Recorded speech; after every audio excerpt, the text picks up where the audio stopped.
Hello, welcome to Adventures with Scripture. I'm Carolyn. I hope you are having an amazing day. And we are getting through Revelation pretty quickly. Today we will be doing chapter 18. I cannot believe how long, but at the same time, how quickly this went. There are 22 chapters, so just a couple of more videos after this. So in chapter 17, we were reading about the fall of Babylon the Great. Many scholars, they see this as like symbolic of the corrupt world system that opposes God's justice and his holiness along with the truth. So, if you don't mind and would like to follow along, I will be in Revelation chapter 18.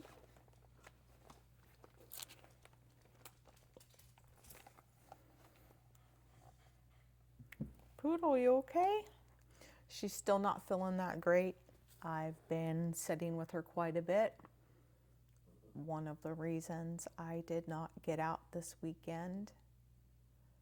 The other reason was, even though we had sun, it was very windy. At certain points, the weather app was saying we had between 22 and 27 mile an hour winds. I just didn't want to battle that in the pages. Plus, I did not feel very comfortable leaving Poodle. So sorry to trail off like that. Let's go ahead and get started.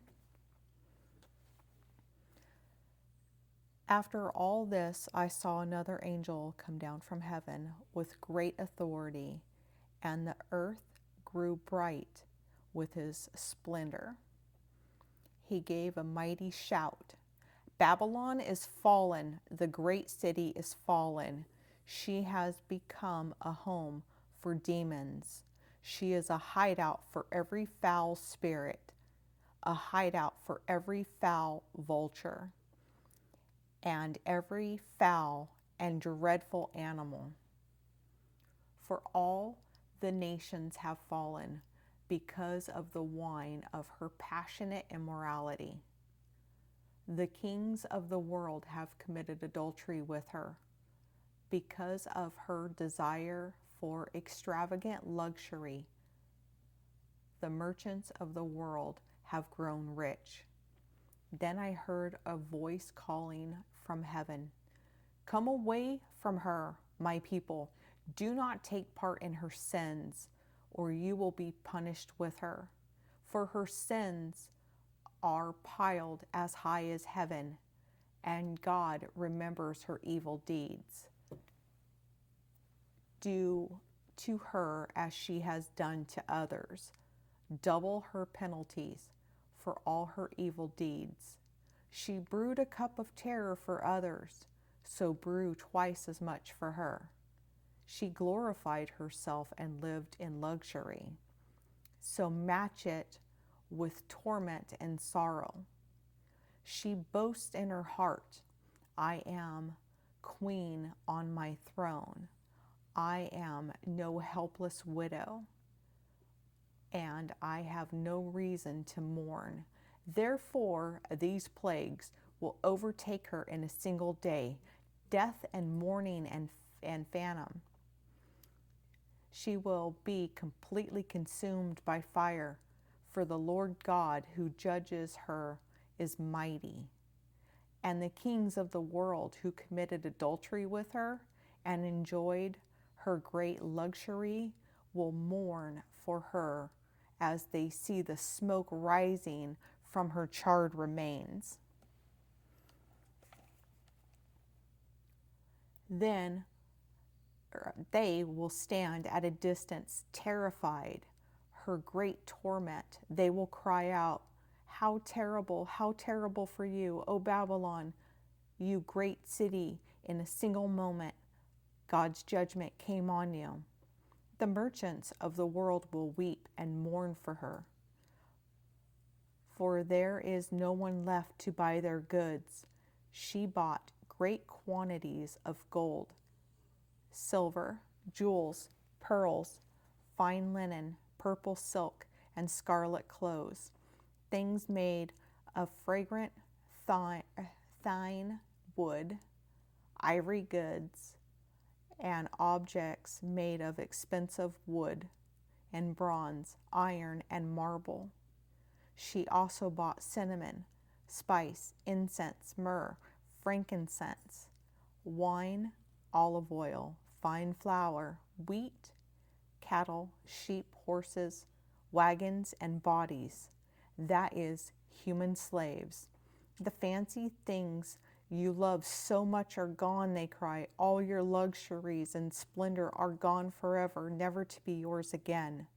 The merchants who became wealthy by selling her these things will stand at a distance, terrified by her great torment.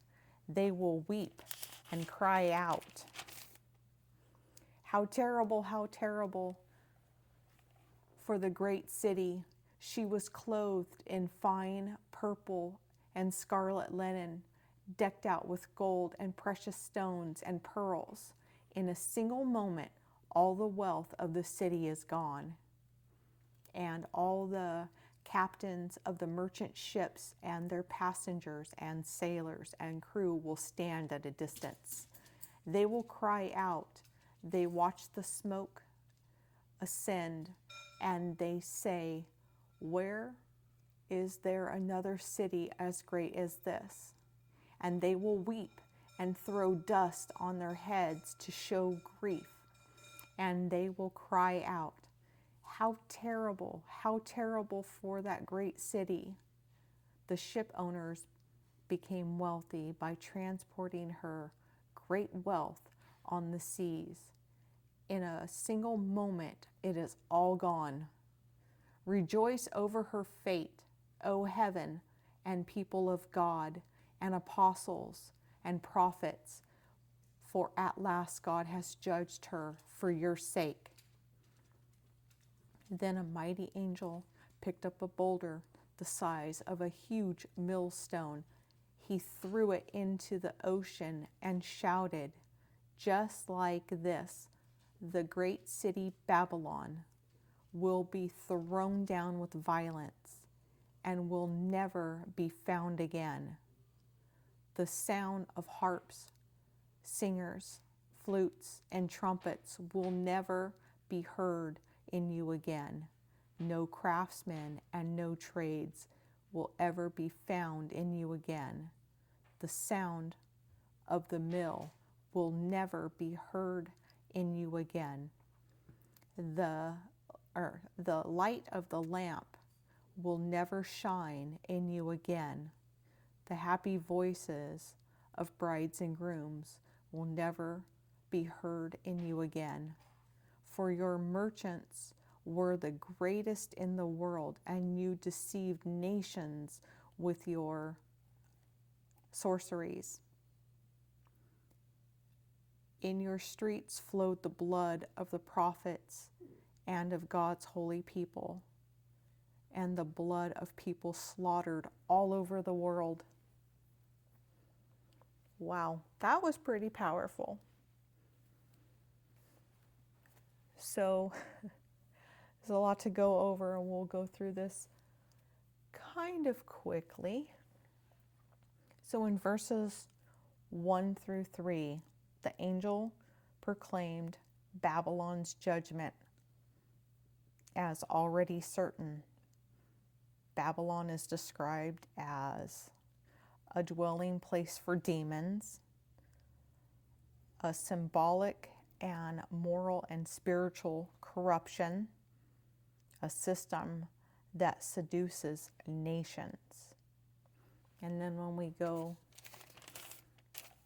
back over to 4, verse 4, God calls his people away. Participation in corruption, moral compromise, and a system that normalizes injustice. From 5 through 8, Babylon's sins are said to have reached as high as heaven. So things stand out, at least to me, showing God does not forget the injustice, and then he has the judgment that he will descend on her, on Babylon. And then there is the reflection of Babylon's arrogance. And as we're reading it from verse 9 through 19, there are 3 groups that will mourn for Babylon because of their political powers that were tied to her. And then they have like the second group that will mourn her because of the economic. They were able to sell many things to Great Babylon because she likes her luxuries. And so there's going to be a lot of shipmates and sailors that will mourn because now their trade and their commerce are disrupted. So all the money they were used to getting, well, it's going to be no longer. Because if she's not there to buy their stuff, they're not going to make the money they were used to.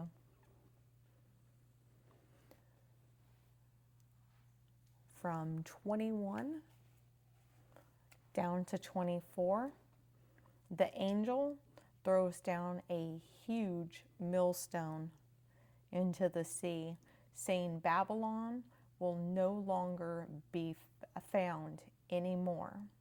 And as we look at this, it symbolizes the irreversible judgment, the end of an oppressive system that won't happen anymore. She won't be able to oppress those people that can't really afford to live there or buy. And there are many of God's people that she has sinned against. And so what happens with Babylon, she brought up on herself.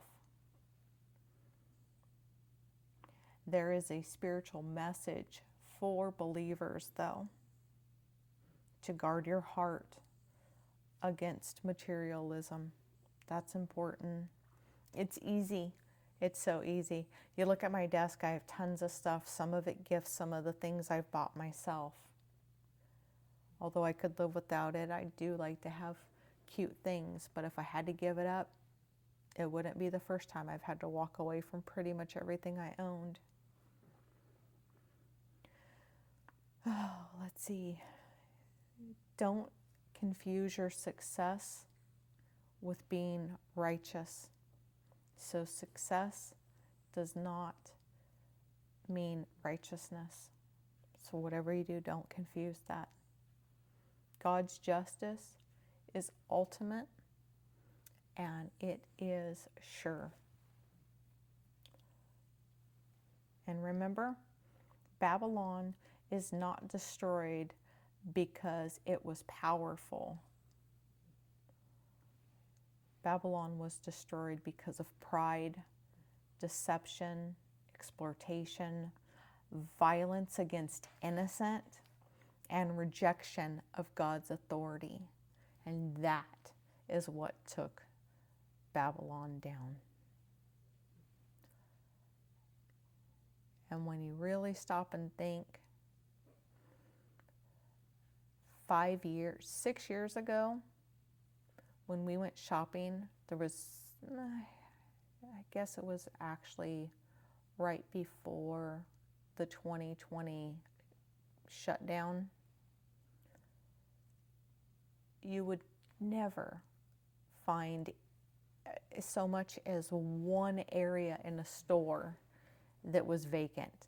And there was always something on a shelf, many things generally. But when the shutdown started happening in 2020, it got harder and harder to find things like toilet paper. We all remember toilet paper. I think back and I'm like, my goodness. I used to go shopping at a store. It's no longer, at least in California. I heard there's still some back east. But there's a store called Big Lots. And it's close enough to the house that I would walk to it. And I had a little wagon, and I'd take my dogs, and we'd walk over there. And every time I went in, I always grabbed a thing of toilet paper. It was like, I think it was 8 rolls or something, and it was pretty reasonably priced, once again, before the shutdown. And I would grab the normal stuff to do my laundry, so laundry detergent. I really like things to smell nice, so, bounce sheets and things like that. And I'd walk home. And so I made it a habit every week when I would go shopping and get whatever it was there, or just to walk down there for the exercise with my little wagon and my dogs. I would just, out of snooping around, walking around the store, I would just grab toilet paper. And I realized in the closet, in the hallway, I had like 8 or 9 piled up there by the time Christmas had ended. Well, by February, we started hearing a lot about things being shut down and trying to stay home and, don't go out unless you absolutely need to. This is going on. We don't want anybody to get sick or spread this. So right before that happened, I went in and I just, once again, bought another package of toilet paper. And I brought it home and threw it in the closet. I want to say by the first week of April, people were in full-on panic. And I'm looking in the closet going, oh, I have like 9 things of toilet paper. So when people would start stressing, whether it be a neighbor, whether it be somebody I worked with, whether it be family, whoever it was, started to become concerned, tell them, don't worry, I have a little bit. I can crack open a thing and give you like 4 or 6 rolls. Don't panic. I'll help you as much as I can. I still have to keep a little on the side for myself, but I don't need that much. It had just become a habit of buying it because it was very reasonably priced. And I thought, well, toilet paper is kind of like money. You can't have too much. I also had a lot of paper towels. I should have mentioned that in the process of buying the toilet paper, I also would buy the 4 or 6 pack of paper towels. Just because when you have dogs and you have like a nephew that comes over that's little, it is possible to have to wipe things up. So that's the story of my 2020 and the great paper rush. Just thought I would give everybody a little giggle looking back. We can laugh now, 6 years later. So thank you all for taking the time to watch my video. And I hope you have a very blessed day. And I will be praying for everyone.